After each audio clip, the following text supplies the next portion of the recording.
Assalamualaikum warahmatullahi wabarakatuh. Selamat pagi anak-anak, kita bertemu lagi dalam pembelajaran daring.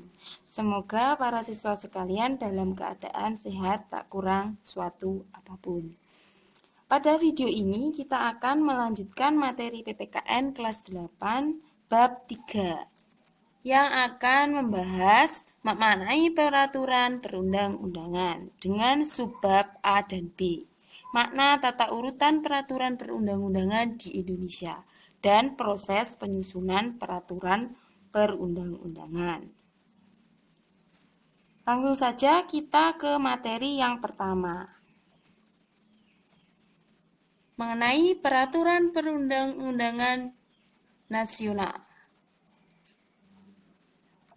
Sesuai dengan Undang-Undang Nomor 12 Tahun 2011, pengertian peraturan perundang-undangan yaitu peraturan tertulis yang memuat norma hukum yang mengikat secara umum dan dibentuk atau ditetapkan oleh lembaga negara atau pejabat yang berwenang melalui prosedur yang ditetapkan dalam peraturan perundang-undangan. Kemudian berikutnya, tata urutan peraturan perundang-undangan di Indonesia. Peraturan perundang-undangan yang berlaku memiliki hierarki atau tingkatan. Peraturan yang satu memiliki kedudukan yang lebih tinggi dibandingkan dengan peraturan yang lain. Sesuai dengan pasal 7 Undang-Undang Nomor 12 Tahun 2011, peraturan perundang-undangan memiliki hierarki sebagai berikut. Yang pertama, Undang-Undang Dasar 1945 merupakan peraturan perundang-undangan yang tingkatannya paling tinggi. Yang kedua, ketetapan MPR. Ketiga, undang-undang atau peraturan pemerintah pengganti undang-undang. Keempat, peraturan pemerintah. Kelima, peraturan presiden. Keenam, peraturan daerah provinsi. Yang terakhir yang ketujuh, peraturan daerah kabupaten atau kota. Selanjutnya,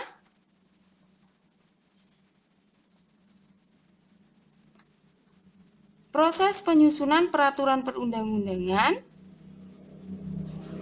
sesuai dengan Undang-Undang Nomor 12 Tahun 2011.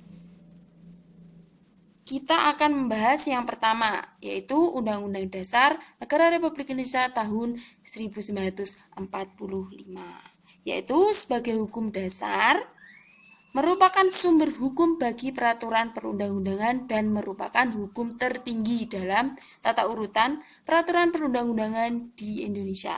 Secara historis, Undang-Undang Dasar 1945 disusun oleh BPUPKI dan ditetapkan oleh PPKI pada tanggal 18 Agustus 1945. Selanjutnya, amandemen. MPR berwenang mengubah dan menetapkan Undang-Undang Dasar sesuai amanat pasal 3 ayat 1 Undang-Undang Dasar 1945. Perubahan terhadap Undang-Undang Dasar 1945 sudah dilakukan sebanyak 4 kali perubahan. Perubahan ini dilakukan sebagai jawaban atau atas tuntutan reformasi dalam sistem pemerintahan di Indonesia. Selanjutnya, perubahan Undang-Undang Dasar terhadap pasal-pasalnya. Usul perubahan diajukan oleh sekurang-kurangnya 1/3 dari jumlah anggota MPR, sesuai dengan pasal 37 ayat 1. Diajukan secara tertulis dan ditujukan dengan jelas bagian yang diusulkan untuk diubah beserta alasannya, sesuai dengan pasal 37 ayat 2. MPR melakukan sidang yang harus dihadiri sekurang-kurangnya 2/3 dari jumlah anggota MPR. Putusan dilakukan dengan persetujuan sekurang-kurangnya 50% plus 1 anggota dari keseluruhan anggota MPR. Khusus mengenai bentuk Negara Kesatuan Republik Indonesia tidak dapat dilakukan perubahan. Ini sesuai dengan pasal 37 ayat 5. Yang kedua, ketetapan MPR. Ketika MPR dan MPR masih berkedudukan sebagai lembaga tertinggi negara, salah satu produk hukumnya adalah ketetapan MPR. Ketetapan MPR adalah putusan majelis yang memiliki kekuatan hukum mengikat ke dalam dan keluar majelis. Mengikat ke dalam, maksudnya mengikat kepada seluruh anggota majelis. Sedangkan mengikat keluar berarti setiap warga negara, lembaga, masyarakat, dan lembaga negara terikat oleh ketetapan MPR.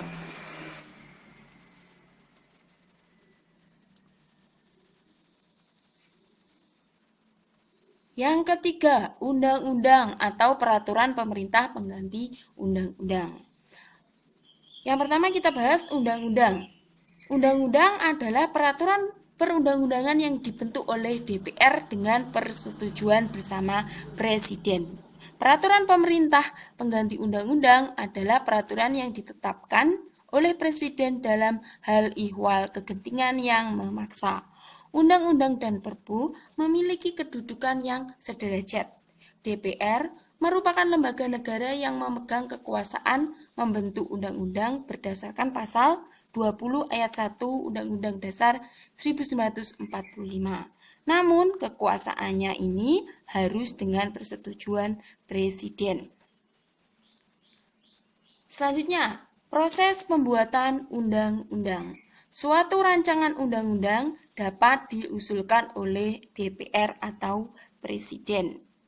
DPD juga dapat mengusulkan RUU tertentu kepada DPR.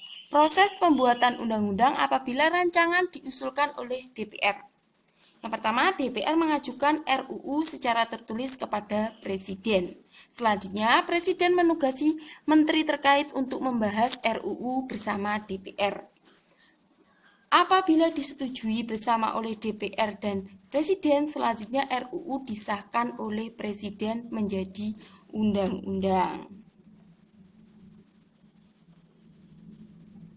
Selanjutnya, Perpu. Perpu adalah peraturan perundang-undangan yang dikeluarkan oleh Presiden karena keadaan genting atau memaksa. Dengan kata lain, diterbitkannya Perpu jika keadaan dipandang darurat dan perlu payung hukum untuk melaksanakan suatu kebijakan pemerintah. Perpu diatur dalam Undang-Undang Dasar 1945 pasal 22 ayat 1, 2, dan 3 yang memuat Presiden berhak mengeluarkan Perpu dalam hal ihwal kegentingan yang memaksa. Perpu harus mendapat persetujuan DPR dalam masa persidangan berikutnya.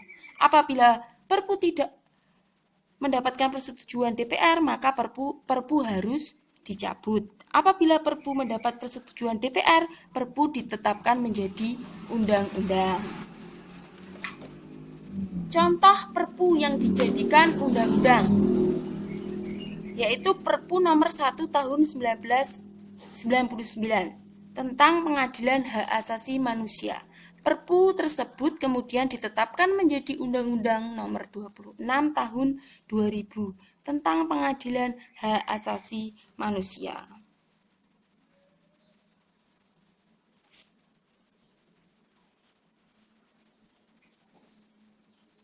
Selanjutnya, peraturan pemerintah.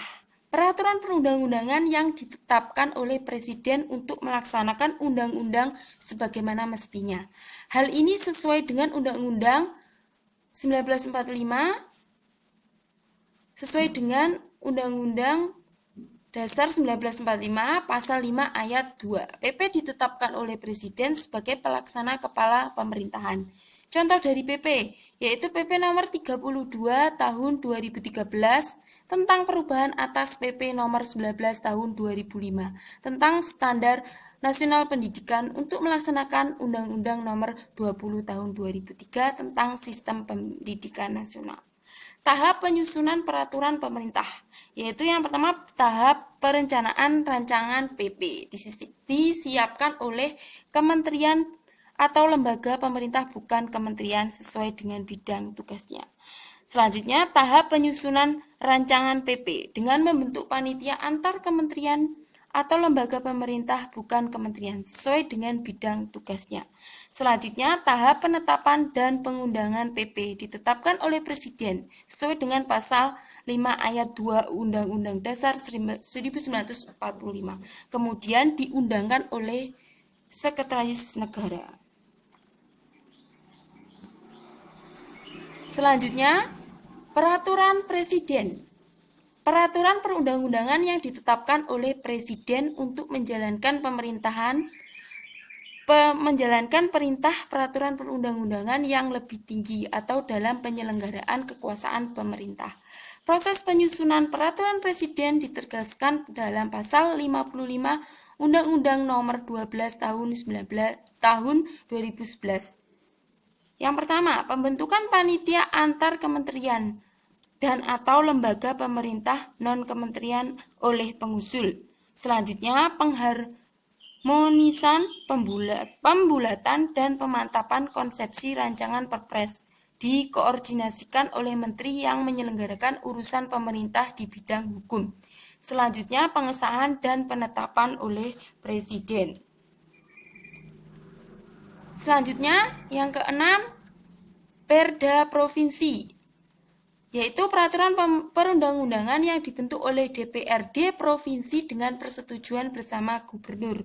Perda dibuat untuk melaksanakan peraturan perundang-undangan yang lebih tinggi. Perda juga dibuat dalam rangka melaksanakan kebutuhan daerah. Perda tidak boleh bertentangan dengan peraturan yang lebih tinggi. Proses penyusunan Perda Provinsi sesuai dengan Undang-Undang Nomor 12 Tahun 2011 sebagai berikut. Rancangan Perda Provinsi dapat diusulkan oleh DPRD Provinsi atau Gubernur. Jika rancangan diusulkan oleh DPRD Provinsi, prosesnya sebagai berikut. DPRD Provinsi mengajukan rancangan perda kepada Gubernur secara tertulis. Selanjutnya, DPRD Provinsi bersama Gubernur membahas rancangan perda. Selanjutnya, apabila memperoleh persetujuan bersama, rancangan perda disahkan oleh Gubernur menjadi perda provinsi. Apabila rancangan diusulkan oleh Gubernur, prosesnya sebagai berikut. Gubernur mengajukan rancangan perda kepada DPRD Provinsi secara tertulis. Selanjutnya, DPRD Provinsi bersama Gubernur membahas rancangan perda provinsi. Apabila memperoleh persetujuan bersama, rancangan perda disahkan oleh Gubernur menjadi perda provinsi. Selanjutnya, yang terakhir, peraturan daerah kabupaten atau kota. Perda kabupaten atau kota adalah peraturan perundang-undangan yang dibentuk oleh DPRD tingkat kabupaten atau kota dengan persetujuan bersama bupati atau wali kota. Perda dibentuk sesuai dengan kebutuhan daerah yang bersangkutan, sehingga peraturan daerah tingkat kabupaten atau kota dapat berbeda-beda antara satu daerah dan daerah lainnya. Sama dengan perda provinsi tadi, proses penyusunan perda kabupaten atau kota sesuai dengan Undang-Undang Nomor 12 Tahun 2011 sebagai berikut. Rancangan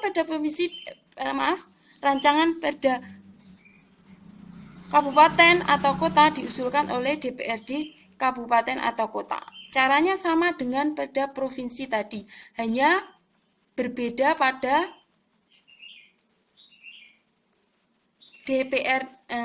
kalau DPRD kabupaten atau kota ini dilakukan bersama dengan bupati atau wali kota. Caranya sama dengan perda provinsi tadi.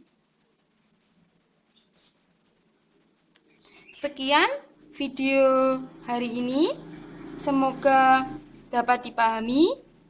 Wassalamualaikum warahmatullahi wabarakatuh.